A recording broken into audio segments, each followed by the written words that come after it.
I am Steve Mazan, your surprise guest speaker. I know you've seen it in your program all day. You're thinking, TEDx, San Jose, heart of Silicon Valley. Who's the surprise guest speaker? Steve Jobs? Steve Mazan. I apologize. I was hoping for Steve Jobs too.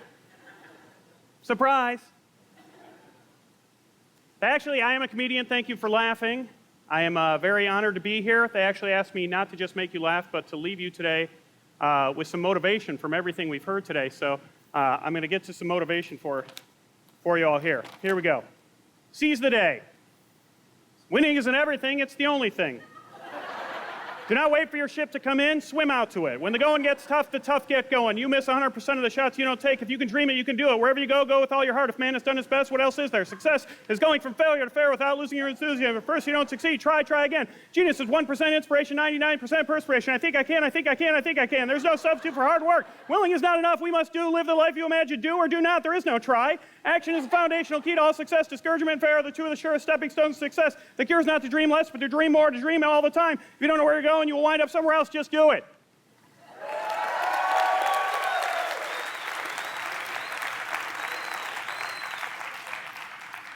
Some pretty motivational quotes from some pretty inspirational people, including Lombardi, Proust, and the little engine that could. I heard those quotes growing up all the time. When I first heard some, I memorized them. Others I wrote down. But not one of them motivated me for more than a day or two. It was a much less inspirational quote that inspired me from a much less famous person. It was a doctor at UCLA. He said, Steve, you've got inoperable tumors all over your liver. Worst case scenario, you have 5 years to live. Okay, maybe not as elegant as Proust, but pretty effective. Okay, bad news. I had cancer. I was dying. But I got more bad news. You are all dying too. Maybe not from cancer, maybe not as rapidly, but unless someone in here is a Highlander, we're all going to die. If you don't get that reference, I suggest that you spend 2 hours of whatever time it is you have left watching some awesome Sean Connery movies from the 80s. Okay, I'm not a doctor at UCLA. I'm not even a doctor at DeVry.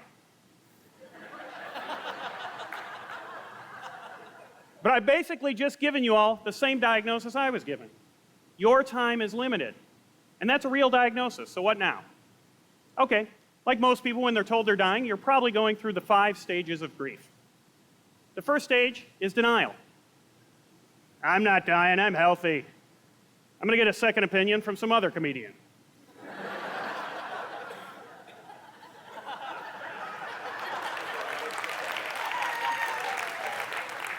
Stage 2 is anger. This is a comedian at the end of the day telling me I'm dying? Can't we get that robot from the first session to come back up and tell a few jokes?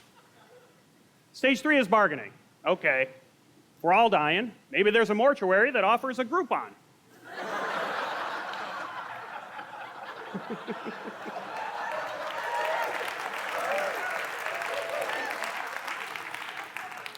Stage 4 is depression. Well, it feels like a depression, but trust the Wall Street Journal. It's really just a mild recession. Stage 5, the final stage, is acceptance. Okay, I'm not immortal. Maybe my only hope is to live long enough that Willard Scott will announce my name on my birthday. Well, we can all hope for that. So what now? Well, let me tell you what I did when I was told I might only have 5 years to live. First of all, I got a lot of advice. A lot of friends wanted to help. A friend of my wife told me that maybe this news would give me a whole new perspective, that maybe I should look at cancer as a gift.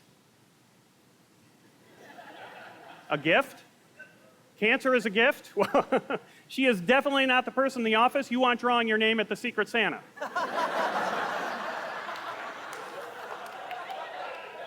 Cancer?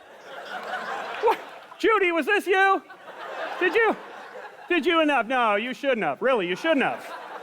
You shouldn't have. I know you wanted to get me something I wouldn't get myself, but this is crazy. enough with the cancer at Christmas. Someone else told me that I should live every day like it was my last. That seemed like a good idea, so I decided to do that, to move forward living every day like it was my last one. 2 weeks later, I was bankrupt, in jail, 20 pounds heavier, and my family wouldn't talk to me. That was awful advice. But what I kept coming back to when I had time by myself and no one was giving me advice was my dreams. The dreams I had put aside, the ones that I thought I had plenty of time to reach. But now that I realized I had a finite amount of time, I had to ask myself, what did I want to accomplish? I'm not a worst-case scenario guy, but if I really only had 5 years to live, what was it that I wanted to make sure happened? For me, as a comedian, it was a dream I had since I was 12 years old. It was to perform my comedy on The Late Show with David Letterman. So, let me be clear before I move on. I was a comedian already, okay? I was making a living at it. No day job, full-time comedian, making a good living in comedy clubs, colleges, corporate events around the world. That was a pretty big feat in itself. But 6 years into my comedy career, I kind of stopped chasing the Letterman dream. I was waiting for it to come to me. I was waiting for someday, not chasing it anymore. And that's a very important lesson for all of us mortals here today. Someday isn't on the calendar. Friday, Saturday, Sunday, it's on there about 4 times a month. No someday. But when it comes to our dreams, it's probably the busiest day of the week is someday, right? So learning that lesson, I just decided that I was going to refocus my attention back on that dream. I was going to pull out all the stops, and I gave myself a goal of getting on Letterman within 1 year. I was going to make someday happen. I started yelling my dream to anyone who would listen. Started calling in every favor I was owed. I found out everyone who worked on the show and begged them to help me get an audition. I even started asking people at comedy clubs after they'd seen me to email the show and beg Dave to book me. And guess what? I didn't make it. My ironically named deadline came and went. But I was so renewed about my dream and my newfound passion for it, I decided to give myself an extension. 1 more year to get on Letterman. Didn't happen. And then another. Nope. Sounds like bad news, right? Well, it was. I would have loved to get on the show in that first year, but something great happened over those years. Those 3 years weren't spent dying. They were spent living. Living a dream. And let me tell you, there is something, if you've ever chased a dream, you know that it lights a fire in your heart. That whether you reach it or not, it warms everyone around you and everything around you. So I decided, you know what? I'm going to keep going. Because that dream is so important. You can't wait for someday to happen. You need to make things go out. Wouldn't the world be a better place if we're all inspired? If the world wasn't full of uninspired people? I know I felt better when I was inspired. But why do people stop chasing their dreams? I don't think people choose to be uninspired. Jeannie, one of the people helping me with my TEDx experience, actually asked me that. She said, Steve, why do you think people stop chasing their dreams? Everyone wants to achieve them. Why do people leave them behind? That was a tough question to answer. I wanted to give her an honest answer, not some cliche response or a motivational line. So I thought about it for a long time. I knew that cancer had motivated me to pick my dream up again, but why did I stop chasing it in the first place? Why does anyone stop? Well, when the answer came to me, it was hard to swallow, let alone spit out and say aloud, but I told her. We're all taught that life is tough. Life's a bitch. Life is hard. But it's not. It's pretty easy, right? It's pretty easy to skate by and go through life, right? We wake up every day, most of us in the world, with a roof over our heads, a big comfy bed under our butts, fridge full of food. Most of us in the world, especially here in America, never have to worry about starvation or homelessness. We have friends and family that will help us out when those things come. Those are the things that made life dangerous 100 years ago. Now we complain if life isn't convenient. This isn't a statement on modern society. This is a statement about motivation. Life is easy. It's easy to skate by. It doesn't even sound that bad. It's called skating. Skating is fun. Who doesn't love skating? I love skating. Who doesn't love skating? German judges.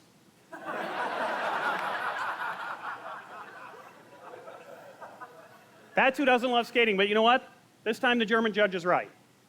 It's pretty easy to grow up, put your dreams aside, leave your passions behind, take a job that you don't even really mind, raise some kids who will most likely be inspired to do the exact same thing, go from point A to point B to point C until you end up at point Z, where you pass away and there's a line of people waiting to get up and tell everyone else who knew you what a good life you had. Nothing bad about that, nothing wrong with that, but nothing great about it, nothing inspiring about that. The awful truth is that life is easy. Living, truly living, chasing a dream and truly living is hard. Living is a bitch. Living is tough, especially when you switch it and you ask yourself, what am I dying to do? What is it that puts that fire in my heart? Answering that question isn't the end, though. That's really just the spark. Because once you get that fire burning, you need to feed it. You need to keep reminding yourself of putting new coals in there and reminding yourself every day about that goal. Because we've all taken up a hobby or a goal or a workout that we stop for just a couple days and then we never pick it up again. You need to constantly remind yourself that you're dying and that you're dying to do something. Because the minute you forget, life creeps right back in. And life is easy. I have a friend named Joke, as in tell me a joke. I think as a comedian, we were destined to be friends. She told me a story about her dad talking to her about love when she was younger. And her dad told her, don't look at love as an object, not a thing, not something to obtain, not a noun. Look at it as a verb, as something to do, something to act on, something to constantly give action to. I love that story. And I think a dream works exactly the same way. It's easy to look at a dream as something way off in the distance, something that might or might not be accomplished, a thing, an object, a goal, a thought that runs through our mind every now and then, a noun. But dream is also a verb. It has to be lived, it has to be done, it has to be furthered, it has to be acted upon, it needs to be chased. It's not just an idea or a result. To dream encompasses every step that it takes to get there. Now, I told you about my dream. I didn't reach my Letterman dream by my deadline or my extended deadline. Nope. It took me 5 years. 5 years of living.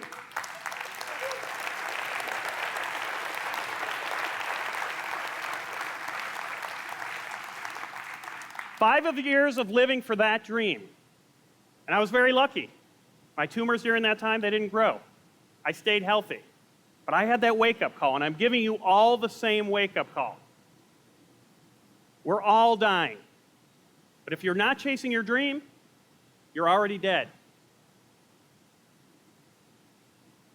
One more thing. 2 weeks ago, right here in San Jose at the Cinequest Film Festival, we premiered a movie about my journey. It was called Dying to Do Letterman. It ended up winning the Audience Award and the Jury Award for Best Documentary at the festival.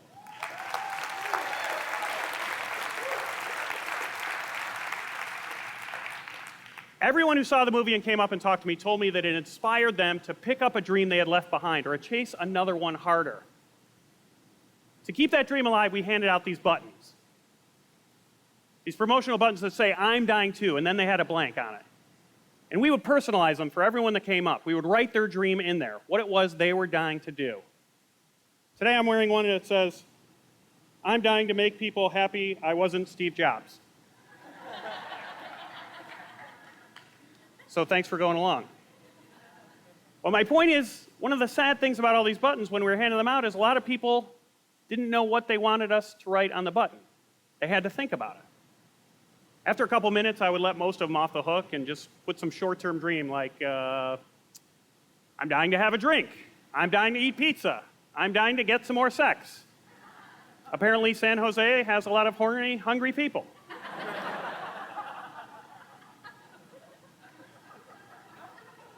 But I told those people they had to go home and figure out what it was they were really dying to do. So I'm going to give you all a challenge here. Figure out the answer to that question. What are you dying to do? Don't skate forward any further in your life without answering that question. If you know the answer, fantastic. See me outside. I'll put it on a pin for you. But if you don't know the answer, don't go to sleep tonight without answering that question. Don't wait till someday to answer that question. There's nothing more important in your life than figuring that out. Because when you do figure it out, then when you go to sleep, you'll sleep like a kid again. Because then you'll be going to sleep not to dream, but with a dream. And waking up with one. Thank you, and sweet dreams. Thank you. Thank you. Thank you. Thank you.